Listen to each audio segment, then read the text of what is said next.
అల్లాహ్ స్వయంగా తనకు తానే స్తుతికి పాత్రుడు, అనంత కరుణామయుడు, అపార కృపాశీలుడు, ప్రతిఫల దినానికి స్వామి అయినటువంటి అల్లాహ్ సుబ్హానహు వ తఆలాకి సమస్త స్తుతులు పొగడ్తలు.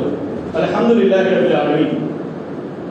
అదేవిధంగా అల్లాహ్ సుబ్హానహు వ తఆలా పంపినటువంటి సమస్త దైవ ప్రవక్తల పైన ప్రత్యేకంగా అంతిమ దైవ ప్రవక్త, మానవ మహోపకారి, ఉదయాల విజేత అయినటువంటి ముహమ్మద్ సల్లల్లాహు అలైహి వసల్లం వారిపై, ఆయన అనుచర సమాజంపై అల్లాహ్ యొక్క శాంతి మరియు ఆయన కారుణ్యం వర్షించునుగాక.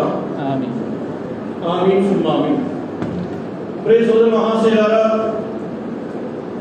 ఈ సృష్టిలో ఉన్నటువంటి సమస్తాన్ని అల్లాహ్ సుబ్హానహు వ తఆలా సృష్టించి, ఈ సృష్టి యావత్తు కూడా అల్లాహ్ సుబ్హానహు వ తఆలా ఈ మానవుడికి దారాదత్తం చేయడం జరిగింది. చెప్తుంటారు సహజంగా సృష్టిలో వేల కోట్ల జీవరాశులు ఉన్నాయి. ఈ వేల కోట్ల జీవరాశుల్లో అత్యుత్తమ జీవి ఎవరు అంటే మానవుడు.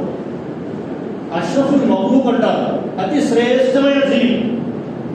ఎందుచేత అంటే అల్లాహ్ సుబ్హానహు వ తఆలా ఈ సమస్త సృష్టిని సృష్టించాడు, ఈ సృష్టిలో నుండి సమస్త జీవజాలాన్ని సృష్టించాడు. కానీ ఏ జీవికి లేనటువంటి జ్ఞానాన్ని, విచక్షణ జ్ఞానాన్ని అల్లాహ్ సుబ్హానహు వ తఆలా కేవలం మానవుడికి మాత్రమే ప్రసాదించాడు. అందుచేత ఈ మానవుని ఏమంటారంటే అష్రఫుల్ మఖ్లూక్, ఈ సృష్టిలోనే అతి శ్రేష్టమైన జీవి. సృష్టిలో అనేక జీవరాశులు ఉన్నాయండి. చూడండి, జంతువులు ఉన్నాయి, ఉదాహరణకు చూసుకుంటాం, పశువులు, ఆవులు, గేదెలు చూసుకుంటాం. మరి అవి భూమి నడుస్తుంటాయి, నడుస్తూనే మలమూత్ర విసర్జన చేస్తూ ఉంటాయి. కానీ మానవుడు అలా చేయగలడా? ఎందుకు చేయక అంటే ఇతనికి అల్లాహ్ సుబ్హానహు వ తఆలా జ్ఞానాన్ని పెట్టాడు, ఇతనికి దుస్తులు ఇచ్చాడు, జ్ఞానాన్ని పెట్టాడు. కాబట్టి అల్లాహ్ సుబ్హానహు వ తఆలా ఇతనికి పరీక్ష అన్నాడు. జంతువులకి, పశువులకి స్వర్గనరకాలు లేవండి. అవి ఈ సృష్టిలో వస్తాయి, మరి జీవిస్తాయి, నశించిపోతాయి, అంతే అయిపోద్ది. మరి స్వర్గనరకాలు ఎవరికంటే మానవులకు మరియు జిన్నాతులకు. అల్లాహ్ సుబ్హానహు వ తఆలా ఖురాన్లో చెప్తున్నారు, వమా ఖలఖతుల్ జిన్న వల్ ఇన్సా ఇల్లా లియఅబుదూన్. నేను మానవులను, జిన్నాతులను నా ఆరాధన కొరకు తప్ప మరి దేని కొరకు సృష్టించలేదు. కాబట్టి ఈ మానవుల కోసం అల్లాహ్ సుబ్హానహు వ తఆలా స్వర్గనరకాలను పెట్టాడు. అయితే పండితులు చెప్తున్నారు, ఈ సృష్టిలో ఉన్నటువంటి శ్రేష్టమైన జీవి మానవుడు అయితే, ఈ మానవులందరిలో కూడా అతి శ్రేష్ఠుడు ఎవరు అంటే అల్లాహ్ సుబ్హానహు వ తఆలా చెప్తున్నారు, కుంతుం ఖైర ఉమ్మతిన్ ఉఖ్రిజత్ లిన్నాస్ తఅమురున బిల్ మఅరూఫ్ వ తన్హౌన అనిల్ మున్కర్. కుంతుం ఖైర ఉమ్మత్, అతి శ్రేష్టమైన సమాజం.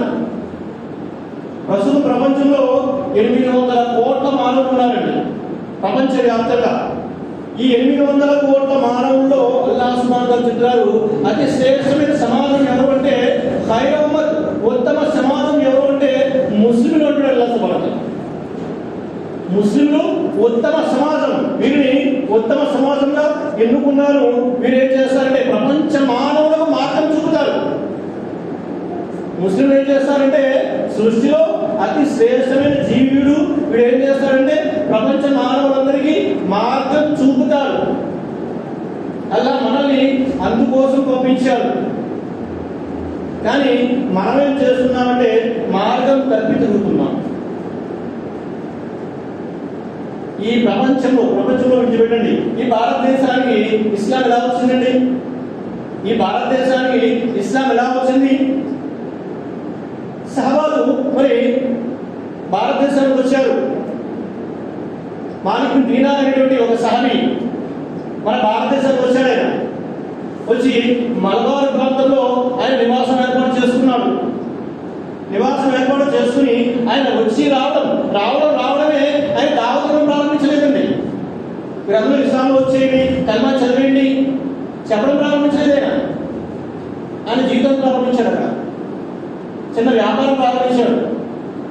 వ్యాపారం ప్రారంభించి తన యొక్క ప్రవర్తన ద్వారా, తన యొక్క నడవడిక ద్వారా అక్కడ ఉన్న ప్రజలందరినీ కూడా ఆకట్టుకున్నాడు. ఆ ప్రజల్లో ఈయన పట్ల ఎటువంటి అభిప్రాయం ఏర్పడిందంటే ఈయన చాలా ఉత్తముడు, చాలా మంచి వ్యక్తి, నీతి నిజాయితీలు గల వ్యక్తి, అబద్ధమానుడు, అన్యాయాలు చేయడు, ఇతరులను మోసం చేయడు, వ్యాపారంలో నిజాయితీగా ఉంటాడు. ఈ వ్యవహారాలన్నీ కూడా ప్రజలు గమనించారు. గమనించి అతని దగ్గరికి వచ్చేవారు. ఏంటి? తమ యొక్క వ్యవహారాల్లో సలహా సంప్రదింపుల కోసం అతని దగ్గరికి వచ్చేవారు. అతని దగ్గరికి వస్తే అతను మంచి మంచి సలహాలు ఇచ్చేవాడు. ఈ విధంగా అతని పట్ల ఆకర్షితులై ప్రజలు ఇస్లాం స్వీకరించారు. ఉత్తముడు. ఈ విధంగా మరి ముస్లింలు సహాబా ఏం చేశారంటే తమ యొక్క క్యారెక్టర్, తమ యొక్క ప్రవర్తనను చూపించి వారు సమాజంలో దావత్ చేశారు. అల్లాహ్ సుబ్హానహు చెప్తున్నాడు, కుంతుం ఖైర ఉమ్మత్, ఉత్తమ సమాజం మీరు. అల్లాహ్ క్షమించుగాక చెత్త సమాజంలో తయారయ్యారు. ప్రజలందరూ కూడా ఆ రోజు ప్రజలు ఏం చేసేవారంటే అందరూ కూడా ఒకే ముస్లిం ఉన్నాడు, అతని దగ్గరికి వచ్చి సలహాలు సంప్రదింపులు తీసుకునేవారు. మీరు చాలా ఉత్తములు, మీరు మాకు మంచి మాట చెప్తారు. ఈనాడు ముస్లింలని ఏ విధంగా చూస్తున్నారంటే వీరి వల్ల దేశానికి ప్రమాదం, వీరి వల్ల సమాజానికి ప్రమాదం. ఎందుకు చేత అంటే మనం అల్లాహ్ సుబ్హానహు వ తఆలా ఖురాన్లో చెప్తున్నారు, మీపై ఏ ఆపద విరుచుకుపడినా, మీపై ఏ నష్టం వచ్చినా అది మీ చేతుల ద్వారా మీరు చేసుకున్నదే. మీ చేతుల ద్వారా మీరు చేసుకున్నదే. అల్లాహ్ మీకు ఎంత మాత్రం అన్యాయం చేయడు. అది ఉత్తమ సమాజమైనటువంటి ముస్లిం సమాజం ఈనాడు అతి చెత్త సమాజంగా తయారైంది అంటే అది మన యొక్క స్వయం కృపాలనే మనమే చేసుకున్నాం. అల్లాహ్ సుబ్హానహు వ తఆలా చెప్తున్నారు, ఖురాన్లో వస్తుంది, పైన ఆమను బిమిస్లి మా ఆమంతుం బిహి ఫఖద్ ఇహ్తదౌ. వారు విశ్వసించినట్టే మీరు కూడా విశ్వసిస్తే. అల్లాహ్ సుబ్హానహు వ తఆలా చెప్తున్నారు, సహబాలు ప్రవక్త సల్లల్లాహు అలైహి వసల్లం వారి యొక్క సహచరులు, శిష్యులు ఏ విధంగా అయితే విశ్వాసం తెచ్చారో ఆ విధంగానే మీరు కూడా విశ్వసించినట్లయితే సామాన్యం ఉంది. వారి విశ్వాసం ఏ విధంగా ఉండేది, మన విశ్వాసం ఏ విధంగా ఉండేది. దైవ ప్రవక్త సల్లల్లాహు అలైహి వసల్లం వారు చెప్తున్నారు, నేను నా సహబాల మార్గాన్ని, నన్ను నా సహబాల మార్గాన్ని, నా సహచరుల మార్గాన్ని అనుసరించేవారు తప్ప మిగతా అందరూ నరకానికి పోతారు. నన్ను నా సహచరులు అంటే ప్రవక్త సల్లల్లాహు అలైహి వసల్లం వారిని మరియు ఆయన సహచరులైనటువంటి సహబాలని వీరిని అనుసరించేవారు తప్ప మిగతా అందరూ కూడా నరకానికి పోతారు అని చెప్పేసి దైవ ప్రవక్త సల్లల్లాహు అలైహి వసల్లం వారు చెప్పడం జరిగింది. సహబాలు ఏ విధంగా మరి వారి జీవితాన్ని గడిపారు, సహబాల యొక్క జీవన విధానం ఏ విధంగా ఉండేది, వారి విశ్వాసం ఏ విధంగా ఉండేది. మరి అటువంటి విశ్వాసాన్ని మనం కలిగి ఉన్నామా? దైవ ప్రవక్త సల్లల్లాహు అలైహి వసల్లం వారు చెప్తున్నారు, నేను మిమ్మల్ని శాసనం ఉద్దేశించి చెప్తున్నారు, నేను మిమ్మల్ని ఎటువంటి ధర్మంపై విడిచిపెట్టి వెళ్ళానంటే, నేను మిమ్మల్ని ఎటువంటి ధర్మంపై విడిచి వెళ్తున్నానంటే దీని యొక్క రాత్రి కూడా పగటి వలె ప్రకాశవంతమైంది. ఇందులో దేని గురించి మీరు వెళ్ళుకోవాల్సిన అవసరం లేదు, ఇందులో దేని గురించి మీరు వెతుక్కోవాల్సిన అవసరం లేదు. ప్రతి విషయం స్పష్టంగా ఉంది. అల్లాహ్ సుబ్హానహు వ తఆలా చెప్తున్నారు, అల్-యౌమ అక్మల్తు లకుం దీనుకుం, ఈనాడు మీ ధర్మాన్ని పరిపూర్ణం చేశాను. అల్లాహ్ సుబ్హానహు వ తఆలా ధర్మాన్ని పరిపూర్ణం చేశారు. ప్రవక్త సల్లల్లాహు అలైహి వసల్లం వారు ధర్మాన్ని పరిపూర్తి చేశారు. ధర్మం పరిపూర్ణమైపోయింది. ఇక ఇందులో మీరు దేన్ని చేర్చకూడదు, దానిలో మీరు దేన్ని తీయకూడదు. పండితులు చెప్తారండి, ఒక ఉదాహరణ చెప్తారు. ఒక పాత్ర ఉంది, ఒక కొండ ఉంది, కొండ నిండా నీళ్లున్నాయి, కొండ నిండా నీళ్లున్నాయి. ఆ నీళ్లలో మరికొన్ని నీళ్ళు వేస్తే ఏమవుతుంది? ఏమవుతుందండి? ఏమవుతుందండి? ఏమవుతాయండి? బయటకు వచ్చేస్తాయి. ఇక్కడ ఒక విషయం మనం గమనించాలి, ఏంటంటే ఖతీబు అంటే ప్రసంగికుడు ప్రసంగం చెప్తున్నప్పుడు పరస్పరం మీలో మీరు మాట్లాడుకోకూడదు, కానీ నేను అడిగే ప్రశ్నలకి జవాబు చెప్పచ్చు. నేను అడిగే ప్రశ్నలకి జవాబు చెప్పవచ్చు. ఇప్పుడు చెప్పండి, అంటే ఒక పాత్ర నిండా నీళ్లు ఉన్నాయి, ఒక గ్లాసులో నీళ్లు పోస్తే ఏమవుతుంది? నీళ్ళు బయటకు వచ్చేస్తాయి. ఏ నీళ్ళు బయటకు వస్తాయి? అందరూ చెప్తారండి. పాత్ర నిండా నీళ్లు ఉన్నాయి, నీళ్లు పోస్తే నీళ్లు బయటకు వచ్చేస్తాయి. ఏ నీళ్లు బయటకు వస్తాయి? ఎలా వస్తాయి? ఉండలో ఉన్న నీళ్ళు. Very good. అంటే ఇక్కడ ఆయన చెప్పిన విషయం ఏంటంటే ధర్మం కలుషితమైపోద్ది. ఇప్పుడు మనం వేసిన నీళ్ళు బయటకు వచ్చేసనుకోండి, ధర్మం పరిపూర్ణంగానే ఉంటుంది, ధర్మం నుంచి నష్టం లేదు. కానీ అలా జరగదు కదా. మనం నీళ్ళు వేసినప్పుడు ఏమవుతుందండి, కొన్ని మనం పోసిన నీళ్ళు వస్తాయి, కొన్ని కుండలో నీళ్ళు కూడా బయటకు వచ్చేస్తాయి. అప్పుడు ఏమవుతుందంటే కుండలో నీళ్లు కొన్ని బయటకు వచ్చేస్తాయి, ఆ స్థానాన్ని మనం పోసిన నీళ్లు ఆక్రమించేస్తాయి. అంటే ఇక్కడ పండితులు ఏం చెప్తున్నారంటే ధర్మం కలుషితమైపోతుంది, ధర్మం కలుషితమైపోతుంది. మరి ధర్మాన్ని కలుషితం చేసేవారు ఎటువంటి వారు అంటే, ధర్మాన్ని కలుషితం చేసేవారు ఎటువంటి వారు అంటే, మరి ఇమాం మాలిక్ రహ్మతుల్లాహి వారు చెప్తున్నారు, వారు ఎటువంటి వారు అంటే నూహ్ అలైహిస్సలాం వారి పడవలోకి ఎక్కడానికి నిరాకరించిన వారు లాంటి వారు. నూహ్ అలైహిస్సలాం వారి యొక్క చరిత్ర తెలుసు కదండి, తెలుసు కదా. నూహ్ అలైహిస్సలాం వారు జలప్రళయం వచ్చింది, ఆయన పడవను తయారు చేశారు, పడవలోకి పిలిచారు, వచ్చి పడవలో ఎక్కండి. మరి ఎవరైతే ఆ పడవలో ఎక్కలేదో వాళ్ళందరూ ఏంటండి జలప్రళయంలో మునిగి నాశనం అయిపోయారు. ఇమాం మాలిక్ రహ్మతుల్లాహి వారు చెప్తున్నారు, మరి బిదాతి ఎటువంటి వారంటే, మరి ధర్మంలో కొత్త విషయాన్ని ప్రవేశపెట్టేవారు ఎటువంటి వారు అంటే, ఆ నూహ్ అలైహిస్సలాం వారి పడవలో ఎక్కడానికి ఎవరైతే నిరాకరించారో అటువంటి వారు. వారు ఏ విధంగా అయితే ఆ జలప్రళయంలో మరి ఆ కొట్టుకుపోయారో, నశించిపోయారో, బిదాతి కూడా ఆ విధంగానే నశించిపోతారు. ఆయన చెప్తున్నారు, బిదాత్ అనేది ఎంత ప్రమాదకరమైందంటే, ప్రపంచంలో ఉన్నటువంటి అన్ని నేరాలు ఘోరాల కంటే చాలా భయంకరమైంది.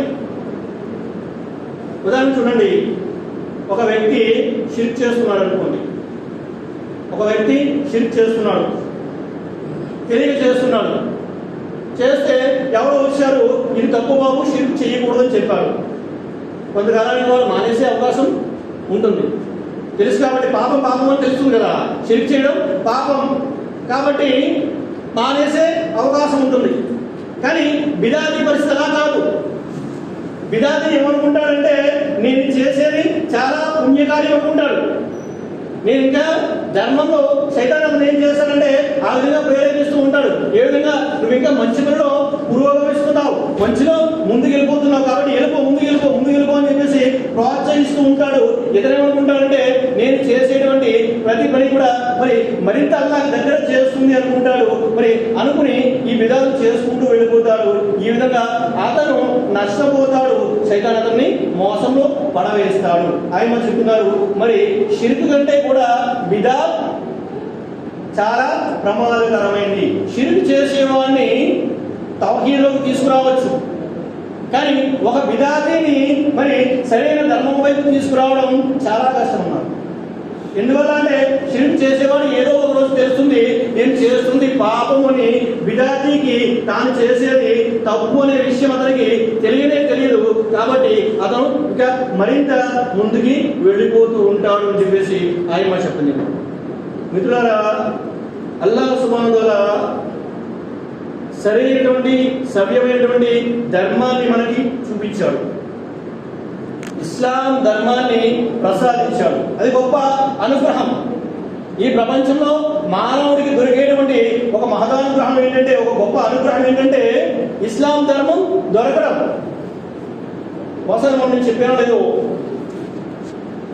మళ్ళీ ఒకసారి ఒక వ్యక్తి ఉండేవాడు మక్కాలో, అబ్దుల్లా బిన్ జదాల్, చెప్పాలని పోయేవారు. అబ్దుల్లా బిన్ జదాల్ అని ఒక వ్యక్తి ఉండేవాడు. ఆయన ఏం చేశాడంటే జీవితం మీద విరక్తి కలిగిన ఆయనకి చనిపోదామని చెప్పేసి ఊరి చివరికి వెళ్ళాడు. ఊరి చివరికి వెళ్తే ఊరి చివరికి ఒక కొండ గుహ కనిపించింది. ఆ గుహలో దూరిపోయాడు. చనిపోదాం వెళ్తున్నందుకు పాము కనిపించిందండి, మెరుస్తుంది పాము. ఇతడు జీవితం మీద విరక్తి చెంది ఉన్నాడు కాబట్టి అతను ఏం చేశాడంటే ఆ పాముని పట్టుకుందామని చెప్పేసి పట్టుకున్నాడు. ఆయన చచ్చిపోదాం అనుకున్నాడు. ఇలా చూస్తే ఆ పాము ఏంటి అంటే బంగారంతో చేయబడ్డ ఒక బొమ్మ, దాని కళ్ళ స్థానంలో వజ్రాలు ఉన్నాయి. చూస్తే ఇంకా కొంచెం బంగారం ఉంది ఎదుర. అతను ఏం చేశాడంటే తాను కట్టుకున్నటువంటి వస్త్రాలు తీశాడు, అక్కడ వేశాడు. వేసి అక్కడ ఉన్న బంగారం అంతా కూడా ఆ పంచలు వేసుకున్నాడు, మూట కట్టుకున్నాడు, భుజాన్ని వేసుకుని ఇంటికి వచ్చేసాడు. ఇంటికి వచ్చేసి ప్రవక్త సల్లల్లాహు అలైహి వసల్లం యొక్క జీవిత చరిత్రలో వస్తుంది. అబ్దుల్లా బిన్ జదాన్ గొప్ప మక్కా ప్రజలకి గొప్ప నాయకుడు అయిపోయాడు. ఆయన గొప్ప నాయకుడు అయిపోయాడు. ఆ ధనాలందరినీ కూడా ప్రజల కోసం ఖర్చు మొదలుపెట్టాడు, సత్రాలు కట్టించడం మొదలుపెట్టాడు. మక్కాకు వచ్చే అజియాతుల కోసం మరి ఆ భోజనాలు వండించడం మొదలుపెట్టాడు, దాన ధర్మాలు చేయడం మొదలుపెట్టాడు. మనం అనేక సందర్భాల్లో వింటాం. మక్కా ముస్లింలు ఏం చేసేవారంటే, ఆ పూర్వపు అరబ్బులు ఏం చేసేవారంటే ఆడపిల్ల పుడితే సజీవంగా పూడ్చిపెట్టేసేవారు. ఈయన ఏం చేసేవారంటే ఎవరైతే ఆడపిల్లల్ని పెంచుకుంటారో వారికి ఒంటెలు బహుమతిగా ఇచ్చేవాడు. ఆ ప్రజలు ఏం చేసేవారంటే ఆ ఒంటెల బహుమతికి ఆశపడి ఆడపిల్లల్ని చంపడం మానేసేవారు. ఇన్ని దానధర్మాలు చేశాడు, వితంతులకు వివాహాలు జరిపించాడు, ఇలా ఎన్నో సత్కార్యాలు చేశాడు. చనిపోయాడు. ఆయిషా రజియల్లాహు తఆలా అడిగారు, ఓ ప్రవక్త సల్లల్లాహు అలైహి వసల్లం, అబ్దుల్లా బిన్ జదాన్ ఎక్కడున్నాడు? అబ్దుల్లా బిన్ జదాన్ ఎక్కడున్నాడు? ప్రవక్త సల్లల్లాహు అలైహి వసల్లం చెప్పారు, అబ్దుల్లా బిన్ జదాన్ నరకంలో ఉన్నాడు. అరే, ఇన్ని సత్కార్యాలు చేశాడు, ఇన్ని దాన ధర్మాలు చేశాడు, ఆడపిల్లలు రక్షించాడు, వితంతువులకు వివాహాలు చేయించాడు, సత్రాలు కట్టించాడు, బావులు కప్పించాడు, అన్నదానాలు చేశాడు, ఇన్ని సత్కార్యాలు చేశాడు, ఇన్ని గొప్ప గొప్ప కార్యాలు చేశాడు. ఇతను నరకానికి పోవడం ఏంటి? ప్రవక్త సల్లల్లాహు అలైహి వసల్లం చెప్పారు, అతను ఇస్లాం స్వీకరించలేదు, కల్మా చదవలేదు, ఇస్లాం భాగ్యం దొరకలేదు. మీరు చేసిన ఏ కార్యమైనా అల్లాహ్ సమక్షంలో స్వీకరించబడాలి అంటే విశ్వాసం అనేది ముందుండాలి. విశ్వాసం లేకుండా ఎన్ని కార్యాలు చేసినా సరే అవన్నీ వృధా. బూడిలో పోసిన పన్నీర్ అవుతుంది, మరి వాటికి అల్లాహ్ సుబ్హానహు వ తఆలా దగ్గర ఎటువంటి ప్రతిఫలము దొరకదు. కాబట్టి ఇస్లాం స్వీకరించాలి, కల్మా చదవాలి. కల్మా చదివిన తర్వాత ఆచరణ కూడా మరి ప్రవక్త సల్లల్లాహు అలైహి వసల్లం వారి విధానం ప్రకారం ఉండాలి. ఆయన చూపించిన విధానం ప్రకారం ఉండాలి. అల్లాహ్ సుబ్హానహు వ తఆలా చెప్తారు, వతసిము బిహబ్లిల్లాహి జమీఅ వలా తఫర్రకు. అల్లాహ్ తాడిని గట్టిగా పట్టుకోండి, విభేదాల్లో పడకండి. అల్లాహ్ తాడు అంటే ఏమిటి అంటే ఆయన మనం చెప్తున్నారు, ఖురాన్ మరియు హదీస్. ఖురాన్ గ్రంథాన్ని పట్టుకోండి, ప్రవక్త సల్లల్లాహు అలైహి వసల్లం యొక్క సున్నత్ హదీస్ని పట్టుకోండి. ఈ రెండింటిని పట్టుకోండి, మీరు విభేదాల్లో పడకండి, మీరు తినగా స్వర్గానికి వెళ్ళిపోతారు. ప్రవక్త సల్లల్లాహు అలైహి వసల్లం వారిని మక్కా ప్రజలు ఎంతగా ప్రేమించేవారంటే ఆయన ప్రవక్త పదవి రాక మునుపు ఆయన్ని ప్రజలు ఏమని పిలిచేవారంటే ఆమీన్ అని పిలిచేవారు, సిద్దీక్ అని పిలిచేవారు, అమానతుదారుడు, సత్యసంధుడు, నిజాయితీపరుడు, ఈ విధంగా పిలుస్తూ ఉండేవారు. ఎప్పుడైతే ప్రవక్త సల్లల్లాహు అలైహి వసల్లం వారికి ప్రవక్త పదవి వచ్చిందో ఆయన ప్రవక్తగా ప్రకటించారో అల్లాహ్ తప్ప ఇతర ఆరాధ్య దైవాలు ఎవరూ లేరు, కేవలం అల్లాహ్ను మాత్రమే ఆరాధించండి అని ఎప్పుడైతే ఆయన చెప్పడం ప్రారంభించారో వారందరూ కూడా శత్రువులు అయిపోయారు. సరే, కౌసర్లో వస్తుంది, ఇన్నా ఆతైనా కల్ కౌసర్ ఫసల్లి లిరబ్బిక వన్హర్ ఇన్న షానియక హువల్ అబ్తర్. అబూ లహబ్ దైవ ప్రవక్త సల్లల్లాహు అలైహి వసల్లం వారు పుట్టారని తెలియగానే ఆ శుభవార్త తెచ్చినటువంటి బానిసకి మరి తన మెడలో ఉన్నటువంటి బంగారు హారాన్ని తీసి ఇచ్చేశాడు. తన బానిసను పంపి ప్రవక్త సల్లల్లాహు అలైహి వసల్లం వారికి పాలు త్రాపించాడు. ప్రవక్త సల్లల్లాహు అలైహి వసల్లం వారు పుట్టారని తెలిసి సంతోషంతో పండగ చేసుకున్నాడు. అదే అబూ లహబ్ ప్రవక్త సల్లల్లాహు అలైహి వసల్లం వారు ప్రవక్తగా ప్రకటించిన తర్వాత ధర్మాన్ని ప్రచారం చేయడం మొదలుపెట్టిన తర్వాత అదే అబూ లహబ్ ఏం చేశాడంటే ప్రవక్త సల్లల్లాహు అలైహి వసల్లం వారి యొక్క కుమారుడు చనిపోయాడని తెలిసి పండుగ చేసుకున్నాడు. ప్రవక్త సల్లల్లాహు అలైహి వసల్లం వారు పుట్టారని తెలిసి తన యొక్క సోదరుడికి కుమారుడు పుట్టాడు ముహమ్మద్ అని చెప్పేసి పండగ చేసుకున్నటువంటి అబూ లహబ్ ఎప్పుడైతే ప్రవక్త సల్లల్లాహు అలైహి వసల్లం వారు అల్లాహ్ తప్ప వేరొక ఆరాధ్య దైవం ఎవరూ లేరు అని ప్రకటించడం మొదలుపెట్టారో ప్రవక్త సల్లల్లాహు అలైహి వసల్లం వారికి పుట్టిన సంతానం చనిపోతే మరి అతను పండగ చేసుకున్నాడు. అతను ప్రజల్లో చెప్పడం మొదలుపెట్టాడు, ప్రవక్తకి మగ సంతానం లేదు, చనిపోయాడు. అతడు అబ్తర్ అయిపోయాడు. అబ్తర్ అంటే వేరు దిగిపోయిన చెట్టు. ఎప్పుడైతే వేరు దిగిపోతుందో చెట్టుకి, మరి చెట్టు ఏమవుతుందంటే ఎండిపోతుంది. ఇతనికి మగ సంతానం లేదు, ఇతని యొక్క వేరు దిగిపోయింది కాబట్టి ఇతని యొక్క ప్రస్తావన ఇక వినిపించదు. ఇతడు సంతానహీనుడు అయిపోయాడు అని చెప్పేసి అతను ఏం చేశాడంటే మక్కాలో పండగ చేసుకున్నాడు. కానీ అల్లాహ్ సుబ్హానహు వ తఆలా ఖురాన్లో చెప్తున్నాడు, నీ శత్రువే నాశనం అయిపోతాడు. నీ పేరు ప్రతిష్టలు ఎప్పటి వరకు? ప్రళయం వరకు ప్రచురించుతూనే ఉంటాయి. ప్రవక్త సల్లల్లాహు అలైహి వసల్లం వారి పేరు, ఆయన యొక్క కీర్తి ప్రతిష్టలు ప్రళయం వరకు వస్తూనే ఉంటాయి. కానీ నీ శత్రువే నామరూపాలు లేకుండా పోతాడు అని చెప్పేసి అల్లాహ్ సుబ్హానహు వ తఆలా అక్కడ చెప్పడం జరిగింది. చిన్న సూరా అండి, మనందరం కూడా చదువుతూనే ఉంటాం. ఇన్నా ఆతైనా కల్ కౌసర్ ఫసల్లి లిరబ్బిక వన్హర్ ఇన్న సానియక హువల్ అబ్తర్.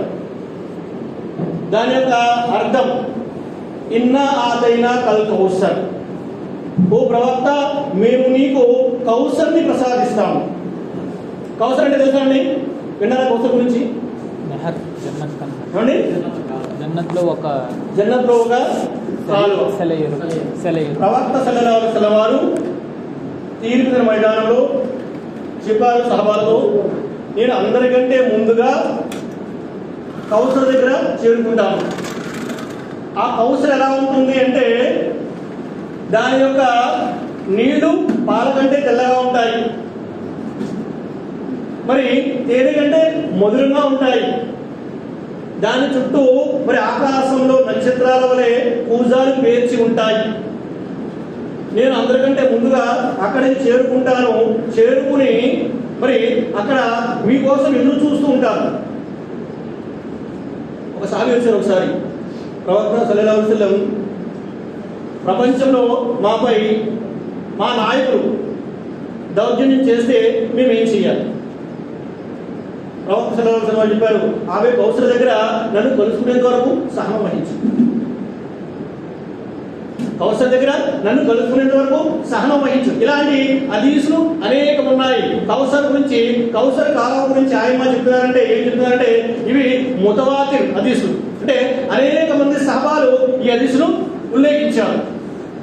ఇక ప్రవక్త సల్లల్లాహు అలైహి వసల్లం వారు ఆ కౌసర్ దగ్గర కూర్చుని ఉంటారు, సహబాలు వస్తూ ఉంటారు. ప్రవక్త సల్లల్లాహు అలైహి వసల్లం వారు మరి విశ్వాసులకు, ముస్లింలకు ఆ కౌసర్ యొక్క నీళ్లు పూజాలతో తీసి తాగిస్తూ ఉంటారు. ప్రవక్త సల్లల్లాహు అలైహి వసల్లం వారు చెప్పారు, ఒక్కసారి ఆ నీళ్లు తాగిన వారికి దాహం అనేది వెయ్యదు.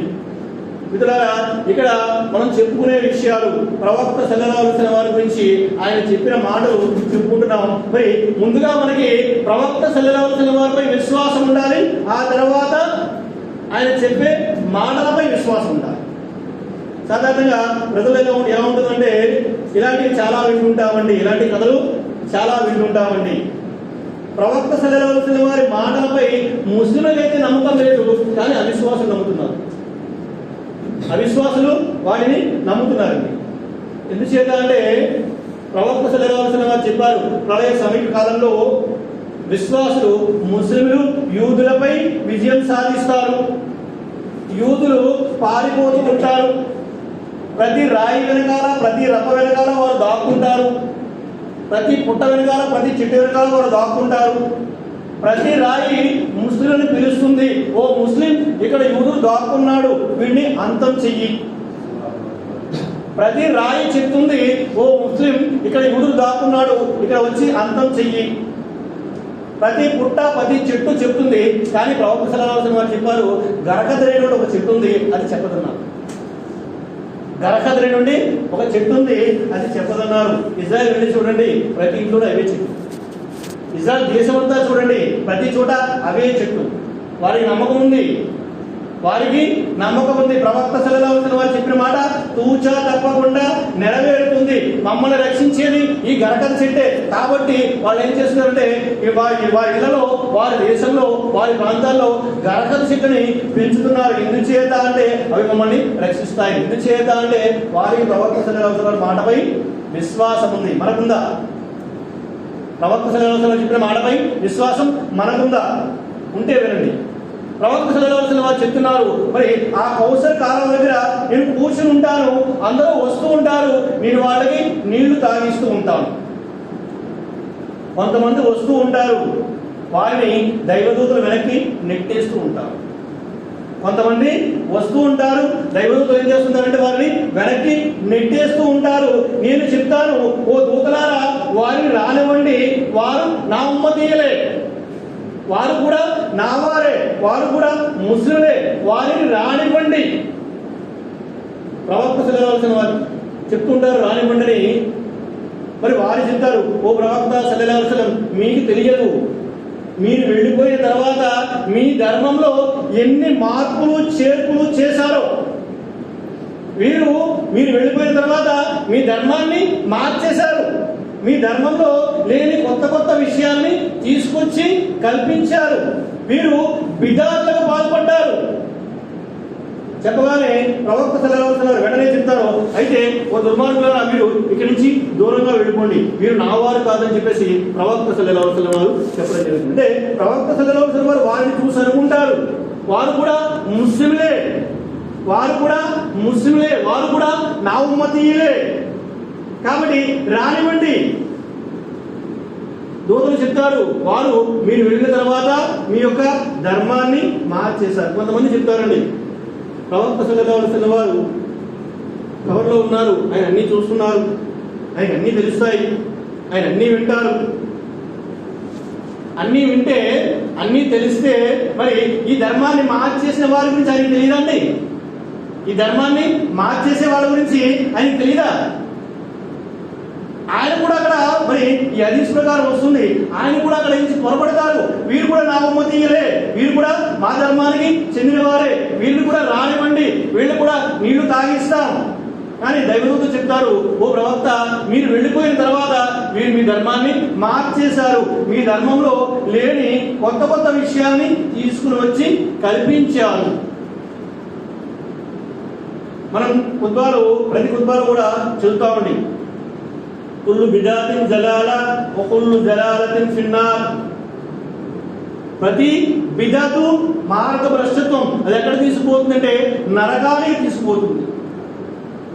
ప్రవక్త సల్లల్లాహు అలైహి వసల్లం వారు చెప్పారు, నేను చెప్పని మాటని ఎవరైతే నా పేరుపై చెబుతారో వారు తమ నివాసాన్ని నరకంలో ఏర్పాటు చేసుకోవాలి. సహబాల యొక్క విధానం ఎలా ఉండేదంటే అండి, ఇద్దరు సహాబీలు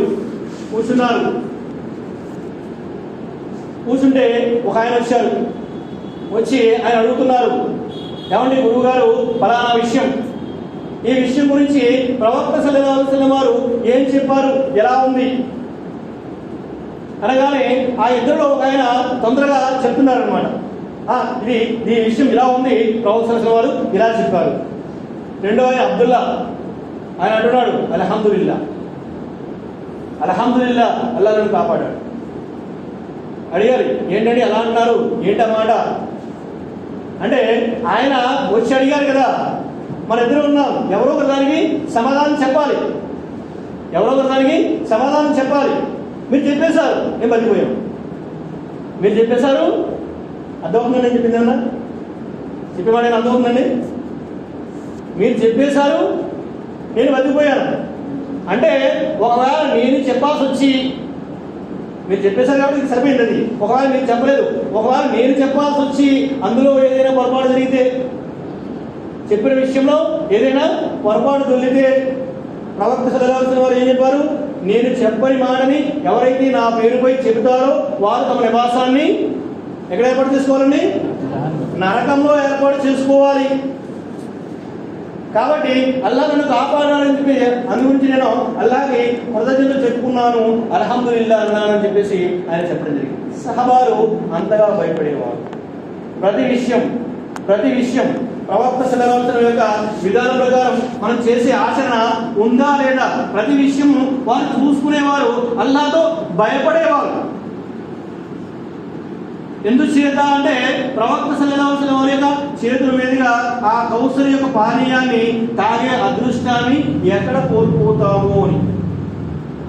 మరి అల్లాహ్ సుబ్హానహు వ తఆలా ఆ సూరాలో చెప్తున్నారు, ఇన్నా ఆతైనా కల్ కౌసర్ ఫసల్లి లిరబ్బిక వన్హర్, ఫసల్లి లిరబ్బిక వన్హర్. నీ ప్రభు కోసమే నమాజ్ నువ్వు, కుర్బానీ కూడా నీ ప్రభు కోసమే ఇవ్వు. అంటే ఏం చేసినా మనం ఎవరి కోసం చేయాలి? కేవలం అల్లాహ్ కోసమే. మా పెద్దలు మెప్పించడానికి, మా జమాతును ముందుకు తీసుకెళ్ళడానికి, మా గౌరవాన్ని కాపాడుకోవడానికి ఇక్కడ పని చేస్తే అల్లాహ్ సుబ్హానహు వ తఆలా అక్కడ ఏం చేస్తారంటే కేవలం అల్లాహ్ కోసమే పని చేసేవాడికి, అల్లాహ్ కోసమే కేవలం మీరు ఏం చేసినా ఫసల్లి లిరబ్బిక వన్హర్, కేవలం అల్లాహ్ కోసమే నమాజ్ చదువు, అల్లాహ్ కోసమే నమాజ్ చదువు. మనం అల్లాహ్ కోసం నమాజ్ చదవాలి. ఎలా చదవాలి? మనం అల్లాహ్ కోసమే నమాజ్ చదవాలి, కుర్బానీ కూడా అల్లాహ్ కోసమే ఇవ్వాలి కదా. మరి అల్లాహ్ కోసమే నమాజ్ చేయాలంటే మరి ఎలా చేయాలి? ఇక్కడ చూస్తే చాలా పద్ధతులు ఉన్నాయి. ఆయన ఎలా చెప్తున్నారు, ఈయన ఎలా చెప్తున్నారు, ఆయన నమాజ్ ఎలా చదవమంటున్నారు, ఈ నమాజ్ ఎలా చదవమంటున్నారు, ఈ నమాజ్ ఆయన ఎలా చదవమంటున్నారు, ఈయన ఎలా చదవమంటున్నారు. మరి అల్లాహ్ కోసమే చెయ్యాలంటే మరి ఎలా చేయాలి? మేము అల్లాహ్ మెచ్చుకోవాలంటే ఎలా చేయాలి? మేము ఎలా చేయాలండి? ప్రవక్త సల్లల్లాహు అలైహి వసల్లం వారు చూపిన విధానాన్ని అనుసరించారు. ప్రవక్త సల్లల్లాహు అలైహి వసల్లం వారు చెప్పారు, ప్రతి జాతి మరి వారు 71 ఫిర్కాలు అయిపోయారు, మీరు 72 ఫిర్కాలు అయిపోయారు, నా ఉమ్మతు 73 ఫిర్కాలు అయిపోతుంది. అందులో ఒకరు మాత్రమే స్వర్గానికి వెళ్తారు. అది ఎవరండి? ఏమండి? పేర్లు లేవండి అక్కడ, పేర్లు లేవు. అది జమాత్ ఇస్లామా, రాజమత, బీజమత, పేర్లు లేవు అక్కడ. ఎవరు అంటే కేవలం అల్లాహ్ ఆయన ప్రవక్త విధానం ప్రకారం, ఆయన ప్రవక్త ఆచరణ ప్రకారం. అంటే ఇప్పుడు మేము అల్లాహ్ని ఇష్టపడాలంటే నమాజ్ ఎలా చదవాలి? ప్రవక్త సల్లల్లాహు అలైహి వసల్లం వారు ఏ విధంగా అయితే నమాజ్ ఆచరించమని చెప్పారో ఆ విధంగా మేము నమాజ్ చదవాలి. అంతే తప్ప మరి లేదండి మా ఇమాం గారు అలా చెప్పారండి, మా ఇమాం గారు ఇలా చెప్పారండి, మా ఫిర్కా ఇలాగే చేస్తుందండి, మేము ఇలాగే చేస్తామంటే మరి అల్లాహ్ సుబ్హానహు వ తఆలా అలాంటి వారికి శాపంగా లేదంటున్నాడు. ప్రవక్త సల్లల్లాహు అలైహి వసల్లం వారు మరి వారు ఎక్కడికి పోతారంటే నరకానికి పోతారంటున్నారు. నా మార్గం నా సహబాల మార్గం, రుజుమార్గం. రుజుమార్గం ఏంటి? నా మార్గం నా సహబాల మార్గం, నేను చూపించే మార్గం, నా సహచరులు అనుసరించే మార్గం. అది మిమ్మల్ని స్వర్గానికి తీసుకెళ్తుంది. అది తప్ప మీరు వేరే మార్గాన్ని అనుసరించినట్లయితే మీరు మార్గభ్రష్టులు అయిపోతారు, నరకానికి పోతారు అని చెప్పేసి దైవ ప్రవక్త సల్లల్లాహు అలైహి వసల్లం వారు చెప్పడం జరిగింది. ప్రవక్త సల్లల్లాహు అలైహి వసల్లం వారు చెప్పారు, మీరు ఎలా నమాజ్ చదవాలి, ఏ విధంగా నమాజ్ చదవాలి. ఆ విధంగా నమాజ్ చదివినట్లయితే ఇన్షాల్లా మనం స్వర్గానికి వెళ్తాం. ప్రవక్త సల్లల్లాహు అలైహి వసల్లం వారు చెప్పారు, ఏ విధంగా కుర్బానీ ఇవ్వాలి, ఆ విధంగా కుర్బానీ ఇచ్చినట్లయితే ఇన్షాల్లా మనం స్వర్గానికి వెళ్తాం. సహబాలు అంటే ఇప్పుడు మనం అనేకమైన చూస్తున్నాం, కానీ సహబాలు ఏదైనా పొరపాటు చూస్తే భరించేవారు కాదండి. సహబాల కాలంలో ఏదైనా పొరపాటు జరిగితే భరించేవారు కాదు. ఒకసారి అబ్దుల్లా బిన్ మసూద్ రలియల్లాహు అన్హు వారు ఖుత్బా అవుతుంది. బక్రీద్ యొక్క లేదా రంజాన్, బక్రీదా రంజానా సరిగా గుర్తులేదు. నమాజ్ కోసం వచ్చారు. వచ్చి చూస్తే ఇమాం గారు నిలబడి ప్రసంగం చేస్తున్నారు. ఇమాం గారు నిలబడి ప్రసంగం చేస్తున్నారు అలా ఇలా అని చెప్పేసి. ఆయన అన్నారు, ఓరి నీ చేతులు విరిగిపోను, ఓరి నీ చేతులు విరిగిపోను. మరి ప్రవక్త సల్లల్లాహు అలైహి వసల్లం వారి జీవితకాలంలో మీరున్నాం, మేము చూసాం. ప్రవక్త గారు నమాజ్ కంటే ముందుగా ప్రసంగం చేయలేదు. ఇప్పుడు మేమేం చెప్తామంటే జనాలు వస్తూ ఉంటారండి, చిన్న చిన్న విషయాలని పెద్దగా పట్టించుకోకూడదండి. జనాలు వస్తూ ఉంటారు కాబట్టి ఖాళీగా కూర్చోవడం ఎందుకు, గురువుగా నిలబడి మీరు మాటలు చెప్తారు. తప్పేముందండి? తప్పేముందా? ఇప్పుడు ఒకరొకరు వస్తూ ఉంటారు, ఈ నమాజు మనం 8 గంటలు పెట్టాం, ఇంకా ఒకరొకరు వస్తూ ఉంటారు కాబట్టి కాసేపు నిలబడి ప్రసంగం చెప్తూ ఉంటారు ఇమాం గారు. అందరూ చేరిన తర్వాత నమాజ్ చదివిస్తాం. తప్పేముంది? మన యొక్క విధానం. కానీ సహబా విధానం ఎలా ఉందంటే, ఆయన వచ్చారు వెంటనే ఎవరు చెప్పారు, మీ చేతులు విరిగిపోరు, నువ్వు నాశనం కాను. మేము ప్రవక్త సల్లల్లాహు అలైహి వసల్లం జీవితాలలో మేము ఎప్పుడు ఇలా చూడలేదు. నమాజ్ కంటే ముందు ప్రసంగం. అంటే జుమ్మాకి ఈ నమాజ్కి తేడా ఏంటండి? జుమ్మా నమాజ్ ప్రసంగం ముందు అవుతుంది, తర్వాత నమాజ్ అవుతుంది. ఈ నమాజ్ ఏంటి? ముందు నమాజ్ అవుతుంది, తర్వాత ప్రసంగం అవుతుంది. ఇక్కడ సాధారణంగా మనం ఏం చూస్తూ ఉంటామంటే, ఇప్పుడు నమాజ్ కంటే ముందు ప్రసంగం అయిపోద్ది, నమాజ్ అయిపోద్ది, మళ్ళీ ప్రసంగం అయిపోతుంది. మనం ఏమనుకుంటామంటే మంచి మాటలే కదా చెప్తున్నారు గురువు గారు, మంచి మాటలే కదా చెప్తున్నారు. అంటే శైతాన్ వాడి మూర్ఖత్వం వల్ల నాశనం అయిపోయాడు, కానీ శైతాన్ కంటే మంచి డౌట్ లేకుంది. సైతాన్ తన యొక్క అహంభావం వల్ల నాశనం అయిపోయాడు, కానీ సైతాన్ కంటే మంచి డౌట్ కూడా లేడు. ఇక్కడ మంచి మాట కాదండి, ప్రవక్త సల్లల్లాహు అలైహి వసల్లం వారి విధానం ప్రకారం ఉంటేనే మంచి మాట. ప్రవక్త సల్లల్లాహు అలైహి వసల్లం వారి యొక్క విధానం ప్రకారం ఉంటేనే మంచి మాట. లేదంటే ఎంత గొప్పగా చెప్పినప్పటికీ అది మంచి మాట కాలేదు. అబ్దుల్ మసీద్ రజల్లాహు అన్హు వారు మసీదులో వచ్చారు. మసీదులో వస్తే కొంతమంది కూర్చున్నారు. అక్కడ కూర్చుని రౌండ్గా కూర్చున్నారు. మధ్యలో రాళ్ళ పిక్కలు ఉన్నాయి, ఖర్జూర పిక్కలు ఉన్నాయి. గుంపులుగా కూర్చున్నారు. కూర్చుని రాళ్ళు లెక్కేస్తూ బిస్మిల్లా అల్హమ్దులిల్లాహ్ అల్లాహు అక్బర్ అంటే జిగిరి చేయడం బామ్మ, జిగిరి చేయడం తప్పండి. దైవ ప్రవక్త సల్లల్లాహు అలైహి వసల్లం చెప్పారు, 2 పలుకులు ఉన్నాయి, చాలా తేలికైన పలుకులు, సుబ్హానల్లాహి వ బిహమ్దిహి సుబ్హానల్లాహిల్ అజీమ్. ఈ 2 మాటలు నాలుకపై ఉచ్చరించడానికి చాలా తేలికగా ఉంటాయి, కానీ అల్లాహ్ సమక్షంలో ఎంత బరువైన అంటే, తరాజులో ఎంత బరువైన అంటే దగ్గర బరువైపోతుంది. అంటే జిగిరి పాపం కాదండి. వాళ్ళు ఏం చేస్తున్నారంటే రాళ్లతోటి బిస్మిల్లా 100 సార్లు ఇలా లెక్క పెడుతున్నారు. ఈ రాళ్ళు లెక్క పెడుతున్నారు, బిస్మిల్లా బిస్మిల్లా బిస్మిల్లా లెక్క పెడుతున్నారు. ఈయన వచ్చారు మసీదులోకి, చూశారు. ఇంకా ప్రవక్త సల్లల్లాహు అలైహి వసల్లం వారు కట్టిన బట్టలు చిరిగిపోలేదు, ప్రవక్త సల్లల్లాహు అలైహి వసల్లం వారు వాడే వస్తువులు పాతవైపోలేదు. అప్పుడే మీరు విధానం మొదలు పెట్టేశారా, పొంగొత్త విధానాన్ని మొదలు పెట్టేశారా అని చెప్పేసి ఆయన ఏం చేశారంటే, ఆ ఏ రాళ్ళైతే వారు లెక్కిస్తున్నారో ఆ రాళ్లతోటే వాళ్ళందరినీ కొట్టి తరిమేశారు. వాళ్ళందరినీ కొట్టి తరిమేశారు. ప్రవక్త సల్లల్లాహు అలైహి వసల్లం వారి యొక్క విధానం ఏంటి? ఆయన జిగిరే విధంగా చేసేవారు, అలాగే చేయాలి. ప్రవక్త సల్లల్లాహు అలైహి వసల్లం వారు వజూ ఎలా చేశారు, అలాగే చేయాలి. ఆయన ఎన్నిసార్లు కడిగారు, అన్నిసార్లు కడగాలి. ఏ క్రమంలో కడిగారు, ఆ క్రమంలోనే కడగాలి. అంటే ప్రవక్త గారి విధానాన్ని తూచా తప్పకుండా పాటిస్తేనే స్వర్గం వస్తుంది. అలా కాకుండా అందులో మా వెసులుబాటు కోసం, మా సౌలభ్యం కోసం, సౌలభ్యమే కదండి, లెక్క మర్చిపోతామండి, రాళ్ళు పెట్టి లెక్క పెడితే వస్తుంది. రేపు తీర్పు దిన మైదానంలో అల్లాహ్ సుబ్హానహు వ తఆలా మీ చేతులని, మీ కాళ్ళని, మీ కళ్ళని, మీ హృదయాన్ని సాక్ష్యం అడుగుతాడు. మీ చేతులు సాక్ష్యం చెప్తాయి, వల్ల ఇతడు జిక్ర్ చేసేవాడు నా వేళతో లెక్క పెట్టేవాడు. మీ చేతి వేళ సాక్ష్యం చెప్తాయి. దైవ ప్రవక్త సల్లల్లాహు అలైహి వసల్లం చెప్పారు. అంటే ఆయన యొక్క విధానాన్ని తూచా తప్పకుండా పాటించేవారు మాత్రమే స్వర్గానికి వెళ్తారు. మనం చేసేటువంటి ప్రతి విషయాన్ని, మన వ్యాపారాలు కానివ్వండి, లేదంటే మన వ్యవహారాలు కానివ్వండి, ఏదైనా పెళ్లి సంబంధం చూసామనుకోండి, ఎన్ని మంచి చెడ్డ చూస్తాం. అటు 7 తరాలు చూడాలి, ఇటు 7 తరాలు చూడాలి, ఇవన్నీ లెక్కేస్తాం.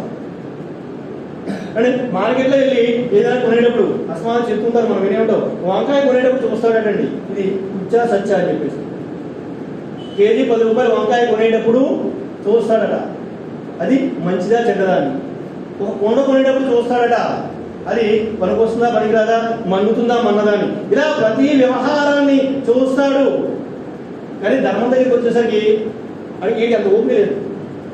ధర్మం దగ్గరకు వచ్చేసరికి ఇది సరైందా, నేను నడిచే మార్గం సరైందా కాదా, ఇది సరైన ధర్మమా కాదా, ఇది నన్ను స్వర్గానికి తీసుకెళ్తుందా లేదా తెలుసుకునేటువంటి ఓపిక ఆ జ్ఞానం వీడికి లేదు.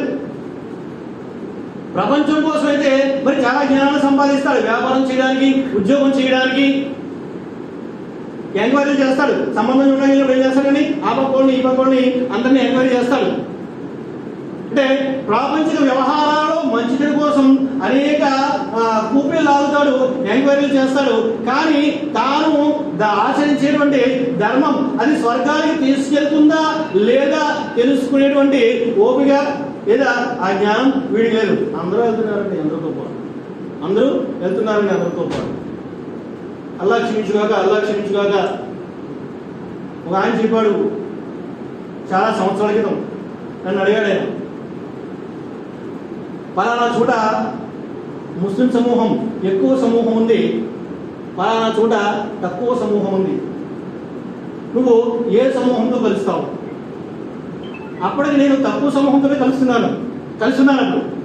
దాన్ని ఉద్దేశించి ఆయన అడిగాడు. నేను తక్కువ సమూహంతో కలుస్తున్నాను, ఎక్కువ సమూహంతో కలిసి లేను. దాన్ని ఉద్దేశించి ఆయన అడిగాడు, తక్కువ సమూహంతో కలుస్తావా నువ్వు, ఎక్కువ సమూహంతో కలుస్తావా? అది మంచి కాబట్టే కదా అక్కడ ఎక్కువ మంది ఉన్నారు. నేను చెప్పాను అల్లా క్షమించుగాక, మరి నేను చెప్పింది తప్పే అని చెప్పాను. కాబట్టి తిరుపతి ఇంకా చాలా ఎక్కువ మంది ఉంటారండి. ఈ సమూహం కంటే తిరుపతి కొండ మీద చాలా ఎక్కువ మంది ఉంటారు. ఆ సమూహంలో కలుసుకోమంటారా? ప్రవక్త సల్లల్లాహు అలైహి వసల్లం చెప్పారు, నిజధర్మంపై నిలబడేవాళ్ళు గుప్పుడు మందే ఉంటారు. నిజధర్మంపై నిలబడేవారు గుప్పుడు మందే ఉంటారు. ఎందుకు చేత అంటే నిజ ధర్మంపై నిలబడడం అంటే అగ్ని చేత్తో పట్టుకోవడం అన్నారు. నిప్పుని చేత్తో పట్టుకోవడం నిజ ధర్మంపై నిలబడడం అంటే అసామసి వ్యవహారం కాదు. నీ బంధువులతో గొడవలు వస్తాయి, బంధువులు ఉంటారు, పిలుస్తారు, మరి నేను కొత్తగా వెళ్తున్నాను, మరి మా అమ్మాయిని తీసుకుని గుండె గీయించడానికి రావాలి, నువ్వు రానని చెప్తావు. ఎన్ని గొడవలు జరుగుతాయండి? చెప్తాడు, మా అమ్మాయి పెద్ద మనసు అయింది, ఫంక్షన్ చేస్తాను, నువ్వు రావాలి, నువ్వు రానంటావు. అంటే ఇక్కడ ఈ వ్యవహారాలు నువ్వు కరెక్ట్గా నిలబడాలి అంటే, నువ్వు సరైన ధర్మంపై నిలబడాలంటే మరి చాలా ఫైట్ చేయాల్సి ఉంటుంది. లేదు ఏదో ఒకటి నలుగురితో పాటు ఏదో ఒకటి చేసుకుంటూ వెళ్ళిపోతే అక్కడ ఎవరు చూసొచ్చాడు, మా తాతలు కూడా ఇలా గడిచిపోయారు, మేము కూడా అలాగే స్వర్గాలు ఉన్నాయంటే ఇలాంటి కదా చాలా ఆలోచించాం, ఎవడు చూసొచ్చాడు? అక్కడ ఏముందో ఎవడు చూసి వచ్చాడు, చూసిన తర్వాత రావడం ఉండదండి. చూసిన తర్వాత రావడం ఉండదు. ఒకసారి వెళ్ళిన తర్వాత వెనక్కి తిరిగి రావడం ఉండదు. వెళ్ళే ముందే చూసుకోవాలి. సరైన ధర్మంపై నిలబడడం అంటే మరి దైవ ప్రవక్త సల్లల్లాహు అలైహి వసల్లం చెప్పారు, మీరు నిప్పు గడ్డిని చేతితో పట్టుకోవడం, అగ్నిని చేతితో పట్టుకోవడం లాంటిది చాలా కష్టం. మరి ఆ నిప్పుని చేతితో పట్టుకునే వాళ్ళు ఎంతమంది ఉంటారు? 30 మంది ఉంటారు, చాలా తక్కువ మంది ఉంటారు. అల్లాహ్ సుబ్హానహు వ తఆలా ఖురాన్లో చెప్తున్నారు, స్వర్గం మీకు ఊరికే లభిస్తుంది అనుకుంటున్నారా? మేము కల్మా చదివేశాము, లా ఇలాహా ఇల్లల్లాహ్ మరి ముహమ్మద్ రసూలుల్లాహ్ కల్మా చదివేశామంటే స్వర్గం వచ్చేస్తుందని మీరు అనుకుంటున్నారా? తేరగాల నుంచి వస్తుందేం కాదండి స్వర్గం తేరగాల నుంచి వస్తుందేమి కాదు. ఈరోజు 10 రూపాయలు ఊరికే లభించు, ఎంతో కష్టపడితే కానీ. మరి స్వర్గం అత్యున్నతమైనటువంటి స్వర్గాన్ని అల్లాహ్ సుబ్హానహు వ తఆలా ఇస్తానంటున్నాడు. అది తేరగా దొరికే వస్తువేం కాదు, దాని గురించి చాలా కష్టపడాల్సి ఉంటుంది. దైవ ప్రవక్త సల్లల్లాహు అలైహి వసల్లం చెప్పారు, అద్దునియా సిజనుల్ ముమిని వ జన్నతుల్ కాఫిరి అన్నారు. ఈ ప్రపంచం విశ్వాసికి జైలు లాంటిది. సరైన ధర్మాన్ని ఆచరించడానికి నువ్వు ముందుకు వస్తే నీకు చాలా ఆటంకాలు వస్తాయి. నీ తమ్ముడే లాగి పెడతాడు, అంటాడు అందరూ ఒక దారిలో వెళ్తుంటే నువ్వు ఇంకో దారిలో వెళ్తావంటే అంతా నీకెందుకు గొడవ, వదిలేయి. మరి సహబాలు అలా వదిలేసుంటే ధర్మం మన దాకా వచ్చేదా? సహబాలు కూడా అలాగే అనుకుంటే ధర్మం మన దాకా వచ్చేదా? ఒక సహబీ అండి, చెప్పి నేను ముగించేస్తాను. ఆయన ఎలాంటి వ్యక్తి అంటే మనందరూ చాలాసార్లు వినే ఉంటాం. ముసబిన్ ఉమేర్ రజియల్లాహు అన్హు వారు కట్టిన బట్ట మళ్ళీ కట్టేవాడు కాదండి. ఆయన కట్టిన బట్ట మళ్ళీ కట్టేవాడు కాదు. ఆయన ఆ రోజుల్లోనే ఆయన మక్కాలో ఉండేవాడు. ఆయన కోసం దుస్తులు యమన్ నుంచి రప్పించబడేవి, యమన్ దేశం నుంచి రప్పించబడేవి. ఒక్కసారి వేసిన దుస్తుల్ని మరీ వేసేవాడు కాదు. ఆయన పూసుకునేటువంటి అత్తరు ఏ విధంగా ఉండేదంటే, ఆయన ఒక వీధిలోంచి నడిచి వెళ్ళిన తర్వాత మరి ఒక గంట తర్వాత కూడా ప్రజలు చెప్పుకునేవారు, ఈ దారి గుండా ముసబిన్ ఉమేర్ నడిచి వెళ్ళాడు. ఎందువల్ల అంటే అతను వాడేటువంటి సువాసనల ఘాటు మరి ఒక గంట వరకు అలా వ్యాపిస్తూనే ఉండేది. అలాంటి వ్యక్తి ఎప్పుడైతే కల్మా చదివాడో, ఇస్లాం స్వీకరించాడో, మరి అతని తల్లిదండ్రులు ఏం చేశారంటే, మరి నీకు మా ఇంట్లో స్థానం లేదు, మా ఆస్తిలో చిల్లుగవ్వ కూడా నీకు రాదు, నువ్వు వెళ్ళిపో అని చెప్పేసి ఆయన్ని ఇంటి నుంచి తరిమేశారు. మరి ఆయన ఆ సౌఖ్యాలన్నీ విడిచిపెట్టేశాడు.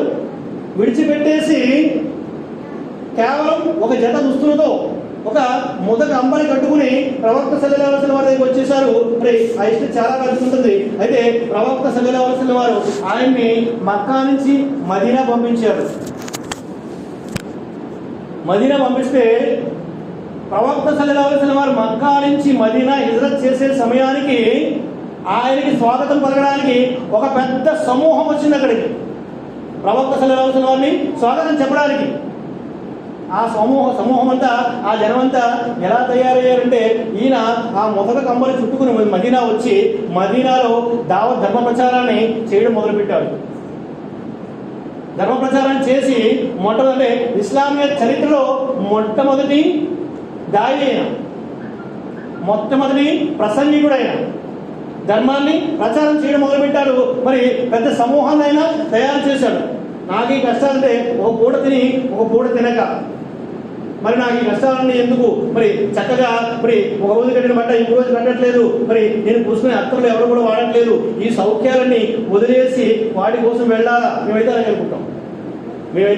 అలాగే అనుకుంటాం. ధర్మం కోసం నిలబడాల్సి వస్తే కాస్త వెనకాల నుంచి ఎవరైనా ఏమన్నా అన్నాడు అనుకోండి, మనకెందుకు వచ్చింది తలనొప్పి రావు, మనకెందుకు వచ్చింది తలనొప్పి, వదిలేసి శుభ్రంగా మనం చేసుకుంటే హాయిగా ఉంటుంది. సహబాలు కూడా అలాగే అనుకుని ఉంటే ధర్మం మన దాకా వచ్చేదా? మిత్రులారా, అల్లాహ్ సుబ్హానహు వ తఆలా చెప్తున్నారు, స్వర్గం ఊరికే దొరికే వస్తువు కాదు, స్వర్గం అనేది సులువుగా రాదు. మరి వారు ఎన్నో కష్టాలు పడ్డారు, ఆక్రోశించారు. అల్లాహ్ సహాయం ఎప్పుడు వస్తుంది అని చెప్పేసి ఆక్రోశించారు. చివరికి అల్లాహ్ సహాయం వచ్చింది. మరి అల్లాహ్ సుబ్హానహు వ తఆలా మనందరికీ చెప్పడం కంటే వినడం కంటే ఎక్కువగా ఆచరించే భాగ్యాన్ని ప్రసాదించుగాక. వల్ల మా అందరికీ సరైనటువంటి ధర్మాన్ని ప్రసాదించు, మా అందరికీ స్థిరమైనటువంటి ధర్మాన్ని ప్రసాదించు, తిన్నగా జన్నతి వెళ్ళేటువంటి మార్గాన్ని మా అందరికీ ప్రసాదించు, ఆ స్వర్గాన్ని మా అందరికీ ప్రసాదించు. వల్ల మా అందరికీ సరైనటువంటి జ్ఞానాన్ని ప్రసాదించు. వల్ల మా అందరికీ సరైనటువంటి మార్గ నిర్దేశన చెయ్యి. వల్ల మా పాపాలు క్షమించు, మమ్మల్ని మన్నించు, మమ్మల్ని అందరినీ అప్పుల బారి కాపాడు, అనారోగ్యాల బారి కాపాడు. వల్ల మనందరినీ ఇహపర నష్టాల బారి కాపాడు, ఇహపరాల కష్టాల బారి కాపాడు. వల్ల మనందరినీ ఇహపరాల్లో అవమానాల బారి కాపాడు. వల్ల మనందరినీ ఇహపరాల్లో అవమానాల బారి కాపాడు.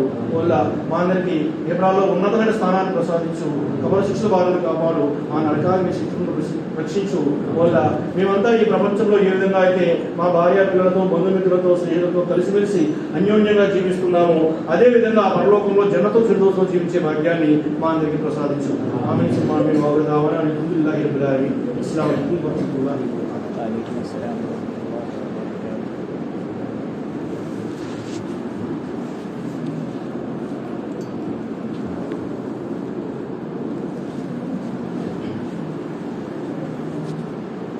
إن الحمد لله نحمده ونستعينه ونستغفره ونؤمن به ونتوكل عليه ونعوذ بالله من شرور أنفسنا ومن سيئات أعمالنا من يهد الله فلا مضل له ومن يضلل فلا هادي له وأشهد أن لا إله إلا الله وحده لا شريك له وأشهد أن محمدا عبده ورسوله أرسله بالحق بشيرا ونذيرا أما بعد أعوذ بالله من الشيطان الرجيم بسم الله الرحمن الرحيم قل هو الله أحد الله الصمد لم يلد ولم يولد ولم يكن له كفوا أحد بسم الله الرحمن الرحيم إن الله وملائكته يصلون على النبي يا أيها الذين آمنوا صلوا عليه وسلموا تسليما اللهم صل على محمد وعلى ال محمد كما صليت على ابراهيم وعلى ال ابراهيم انك مجيد اللهم بارك على محمد وعلى ال محمد كما باركت على ابراهيم وعلى ال ابراهيم انك مجيد ان الله يأمر بالعدل والإحسان وإيتاء ذي القربى وينهى عن الفحشاء والمنكر والبغي يعظكم لعلكم تذكرون اذكروا الله يذكركم وادعوه يستجب لكم ولذكر الله تعالى على وجل وارحموا وارحموا وارحموا وارحموا.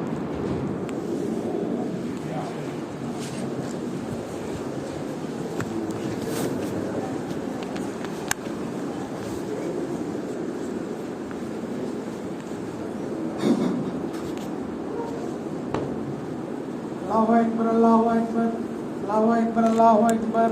Ashhadu an la ilaha illallah, ashhadu an la ilaha illallah, ashhadu anna Muhammadar Rasulullah, ashhadu anna Muhammadar Rasulullah. Hayya ala salah, hayya ala salah, hayya ala falah, hayya ala falah. Qiyamul Islam, qiyamul Islam. Allahu Akbar, Allahu Akbar, la ilaha illallah. వరుసలు set చేసుకోండి, దగ్గర దగ్గర నిలబడండి, కాలు కాలు భుజం భుజం ఆంచి నిలబడండి, వరుసలు తిన్నగా పెట్టండి, వరుసలు వంకరైతే మీ మనసులు వంకర వస్తాయి. ముందు వరుస కూర్చేయండి, వరుసల యొక్క పరిపూర్ణత నమాజ్ యొక్క పరిపూర్ణత. స్త్రీలు కూడా మీ వరుసలు సెట్ చేసుకోండి, వరుసల మధ్య ఖాళీ ఉంచకండి.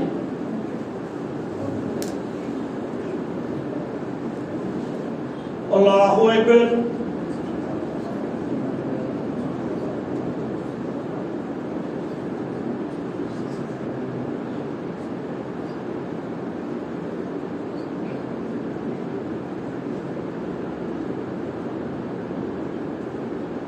الحمد لله رب العالمين الرحمن الرحيم مالك يوم الدين إياك نعبد وإياك اهدنا الصراط المستقيم صراط الذين أنعمت عليهم غير المغضوب عليهم ولا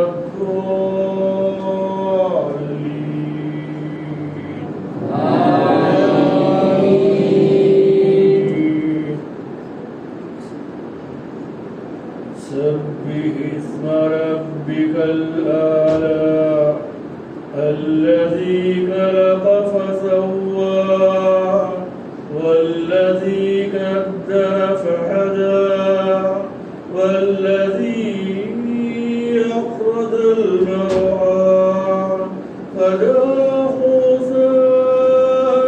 أخوى سنقرئك فلا تنسى إلا ما شاء الله إنه يعلم الجهر وما يخفى ونيسرك لليسرى فذكر إن نفعت الذكرى سيذكر من يخشى ويتجنبها الأشقى الذي يصلى النار الكبرى ثم لا يموت فيها ولا يحيا قد أفلح من تزكى وذكر اسم ربه فصلى بل تؤثرون الحياة الدنيا والآخرة خير وأبقى إن هذا لفي الصحف الأولى صحف إبراهيم وموسى. الله أكبر.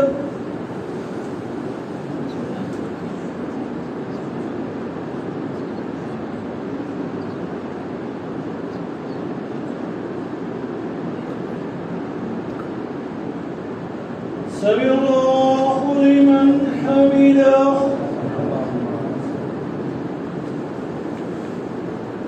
الله أكبر.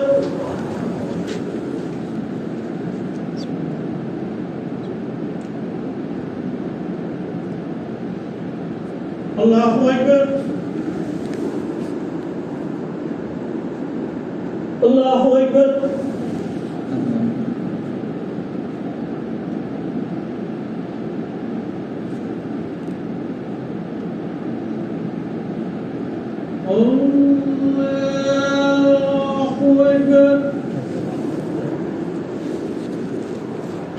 الحمد لله رب العالمين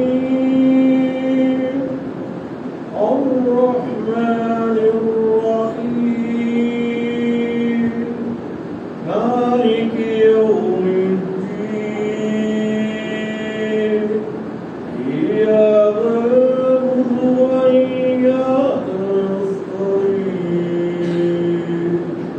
اهدنا الصراط المستقيم صراط الذين أنعمت عليهم غير المغضوب عليهم ولا الضالين.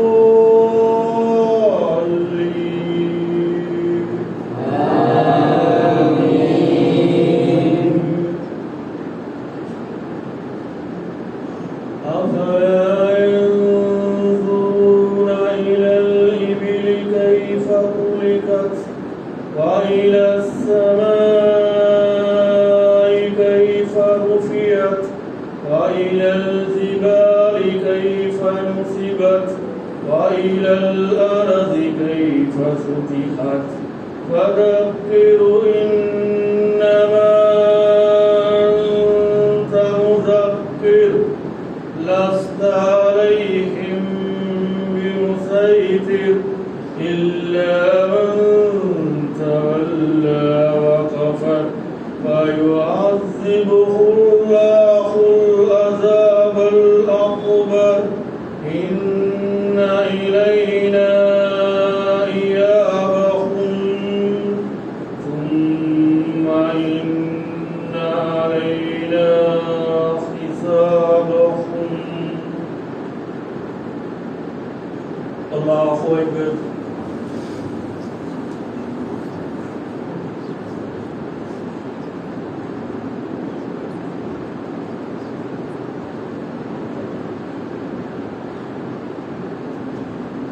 سمع الله لمن حمده. الله أكبر.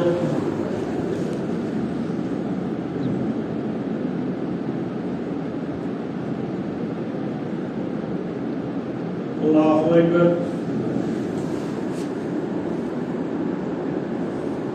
الله أكبر.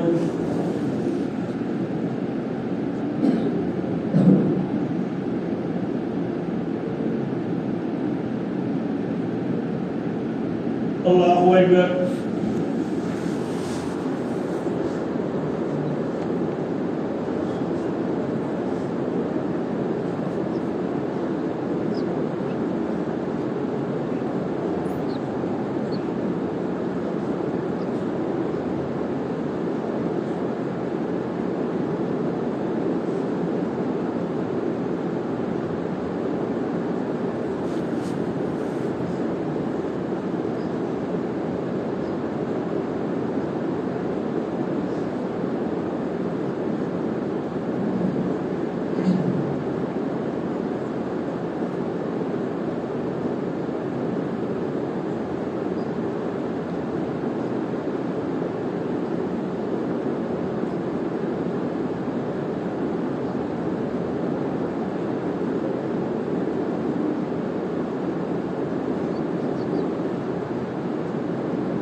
السلام عليكم ورحمة الله. السلام عليكم ورحمة الله.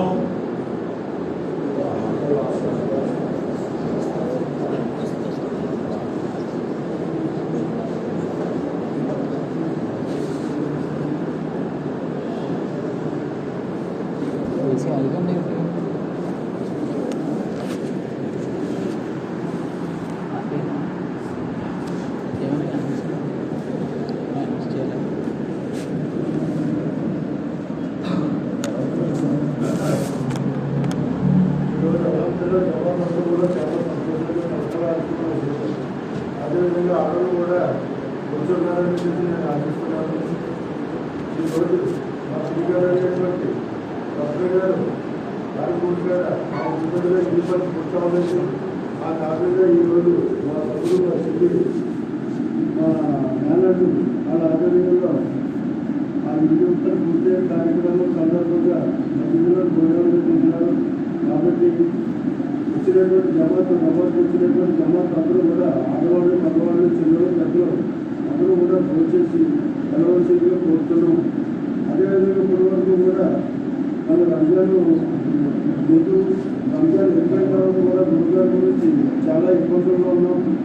ఒకవేళ అయినా అందుబాటులో ఎవరైనా గురువులు ఉంటే వారు ఏమైనా మాకు ఇన్ఫర్మేషన్ ఇవ్వాల్సిందిగా కోరుతున్నాం. తర్వాత విషయం ఏంటంటే ఇక్కడ మా భాష రంజాన్ పండుగ ముందుగానే ఉంది. ఇప్పుడు కూడా మా గురువుడు మంచి జగన్ని సరిపడుతున్నాడు, 5 కోట్లు అమలు చదువుతున్నాడు. పిల్లలందరినీ గ్యాదరింగ్ చేసి వాళ్ళే మొత్తం ఇంటికి తీసుకెళ్తున్నారు. ఇప్పుడు వరకు కూడా ఇంట్లో ఇబ్బందులు లేకుండా గురువు గురించి ఇంకా మాకు వల్లనే క్లారిటీ రాలేదు. సహకరించి వ్యక్తులు ఎవరు ఉంటే సహకరించండి. ఇప్పుడు ఆ విధంగా నేను మా బావగారు మా వల్లి బాబు గారు వాళ్ళ తమ్ముడు గారు అబ్బాయి వెళ్ళు సార్ అబ్బాయి కోటలు జరుగుతుంది. భారీగా తీరడం టెన్షన్ కూడా అవ్వవద్దు. మీకు ఒకవేళ గురువు ఎవరైనా ఏర్పాటు అయ్యేంత వరకు కూడా నేను ఇంకా ఉద్యోగంలో మీకు జాయిన్ అవ్వడానికి నాకు ఆటనాకి రావడానికి కూడా 2 నెలలు టైం ఉంది. ఈ 2 నెలల టైంలో ఇప్పుడు వరకు భాష ఏ విధంగా అయితే చూసేది అదేవిధంగా భాష లేదు. ఇక్కడ ఎవరెవరైతే అందుబాటులో ఉందో మేమందరం కూడా ఈ 2 నెలల్లో మీకు టెన్షన్ పడుతుంది. ఈ రోజు మీకు ఎవరైనా గురువులు అనుకూలించి అంతవరకు కూడా బసీదులు మంచి చెట్లు నమాజ్ మంచి చెట్లు 5 కోట్లు నమాజ్ చేయించి బాధ్యత ఇవన్నీ మేము తీసుకుంటున్నామనేది మా మేనర్ ఇప్పుడే మా బాబాగారు సలహా తీసుకున్నారో లేదు తెలియదు. కానీ మా బావగారు నేను గతంలో అనుభవిస్తున్నాను రంజాన్ నెలలోనే. అయితే బావగారిని అడగడానికి నేను అర్థం చేశాను. అంటే ఏదైనా విజయాలు తీసేసుకుంటాం బాబా అనేది మా బావగారిని అర్థం. కానీ అవకాశం నా మేనర్లు మా బాబు చూసి నాకు అవకాశం ఇచ్చారు. చాలా సంతోషిస్తున్నాను. ఈ 2 నెలలు కూడా మా మేనర్ దగ్గర మంచి చెట్లన్నీ చూసుకున్నాక ఆయన ముందుకు నాకు చాలా సంతోషంగా ఉంది. అందరూ కూడా సహకరించారు. ఈరోజు గురువుల గురించి ఏమైనా అవకాశం ఉంటే అవకాశం ఉన్నటువంటి వ్యక్తులు వాళ్ళు సహకరించాలి. వాళ్ళు ముఖ్యంగా ఏంటంటే తెలుగులోని ఇక్కడ అన్ని విషయాలు కూడా జరగాలి. ఇప్పుడు వరకు కూడా 22 సంవత్సరాల నుంచి కూడా మేము ఏ బాధ్యతలో వెళ్ళాము మాకే పూర్తిగా తెలియజేయకుండా పోయింది. చేత పురాణ పఠనం పూర్తిగా తెలుగులోనే జరగాలి. ఆదేశం ప్రకారంగానే నడాలనేసి ఒక నిర్ణయానికి మేము అందరం వచ్చాం. ఆ నిర్ణయానికి మా జమాతంలో కూడా సహకరించాలని చెప్పి కోరుతున్నాం. ఆ సలహా